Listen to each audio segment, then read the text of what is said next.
Bonjour à tous, c'est le docteur Walid Mekedem et aujourd'hui on va parler assez rapidement d'un mot peut-être, en tout cas d'un syndrome que vous avez sûrement déjà entendu, mais est-ce que vous savez de quoi il s'agit? Je ne sais pas.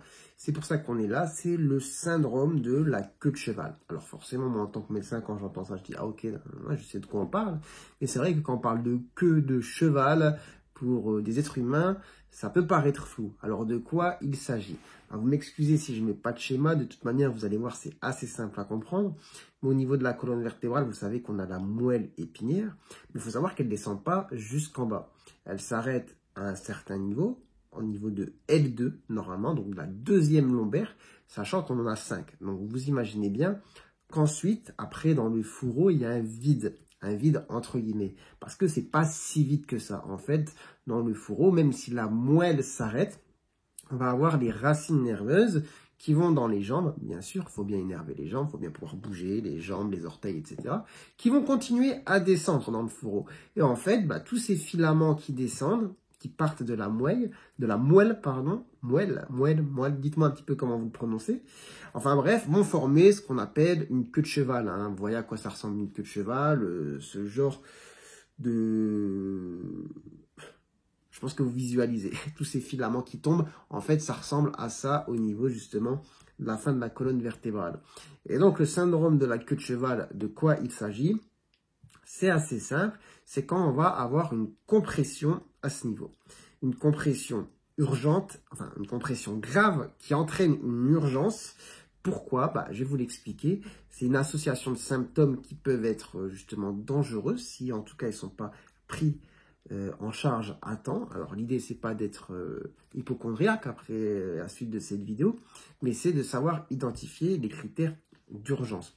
Parce que des douleurs dues à justement des compressions de racines nerveuses, etc., avec les hernies discales, les problèmes de sciatique, c'est quand même quelque chose d'assez commun. Et peut-être que vous qui regardez la vidéo, ça vous est déjà arrivé d'avoir une grosse sciatique, d'avoir une douleur qui part du bas du dos, qui va dans la jambe, et franchement qui vous rend la vie pas facile. Mais c'est pas pour autant que vous avez un syndrome de la queue de cheval. Le syndrome de la queue de cheval, ça va s'expliquer par vraiment une compression au niveau de cette queue de cheval, mais une compression grave et qui entraîne différents symptômes. Et du coup, dans la suite, vous imaginez bien, il faudra décompresser de manière chirurgicale. Et en général, quels sont justement les symptômes de la queue de cheval, syndrome de la queue de cheval? On va avoir les troubles moteurs.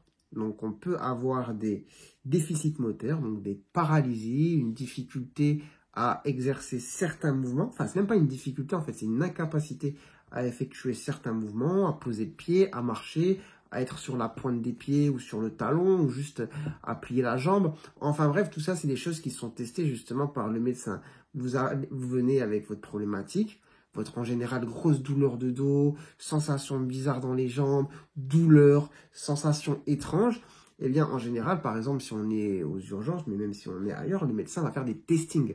Il va faire des testings moteurs et évaluer si on a justement des troubles moteurs, des déficits qui sont objectivables. Si vraiment on se dit, oulala, là, il y a quand même un endroit, une partie de la jambe qui ne fonctionne plus. On a un vrai trouble moteur.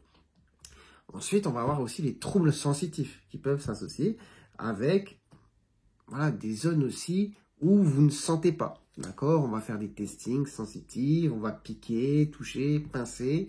Et si, en fermant les yeux, vous dites, je sens rien du tout, vous imaginez bien qu'on est quand même aussi face à un problème. D'accord? Donc, trouble moteur, trouble sensitif. Trouble sensitif, ça va un petit peu plus loin parce qu'ensuite, on peut avoir ce qu'on appelle l'anesthésie en selle.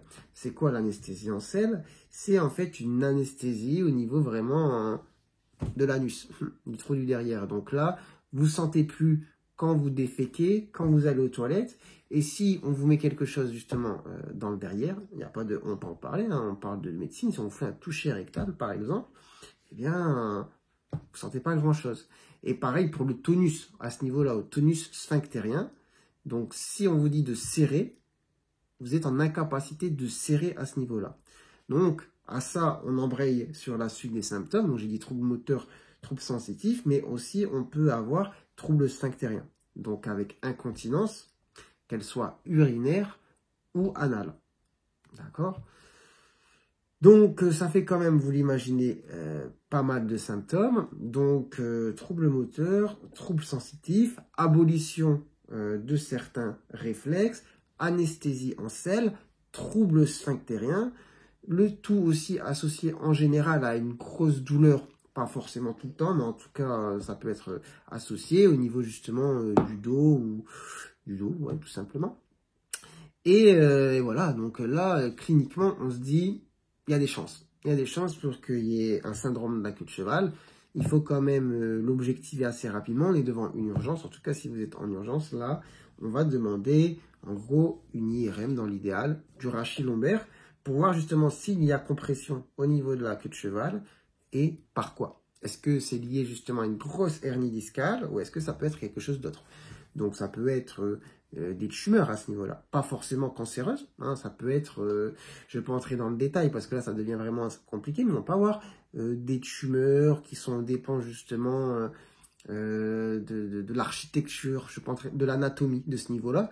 Une boule, tout simplement, qui appuie, qui a grossi, qui a grossi, qui a grossi, et qui comprime. D'accord? Ça peut être une grosse hernie, et ça peut être plein d'autres, on va dire, problématiques dans la région. Et l'idée, c'est de faire l'IRM et de voir qu'est-ce qui bloque, qu'est-ce qui comprime. Et ensuite, dans la foulée, si on a de toute façon le diagnostic clinique, on a le diagnostic à l'imagerie qui est confirmé, bon, voilà, directement, ensuite, on passe au bloc pour faire une décompression chirurgicale, d'accord? Et pour éviter les séquelles de ce syndrome de la queue de cheval, comme les paralysies, les incontinences, ce genre de choses. Donc, on est vraiment devant une urgence chirurgicale. Donc, voilà un petit peu de quoi on parle quand on parle de syndrome de la queue de cheval. J'espère avoir été assez concis, pas trop long mais pas trop compliqué, assez simple, pas trop simpliste. Enfin bref, l'idée c'est que vous ayez retenu et appris des choses. J'espère que vous avez apprécié. Si c'est le cas, n'hésitez pas à liker la vidéo. Si vous découvrez la chaîne, pourquoi pas vous abonner. Franchement, ça me ferait plaisir. Et sur ce, moi j'ai envie de vous dire, prenez soin de vous, prenez soin de votre santé. Et à très bientôt, je l'espère, pour de nouvelles vidéos. Allez, ciao ciao.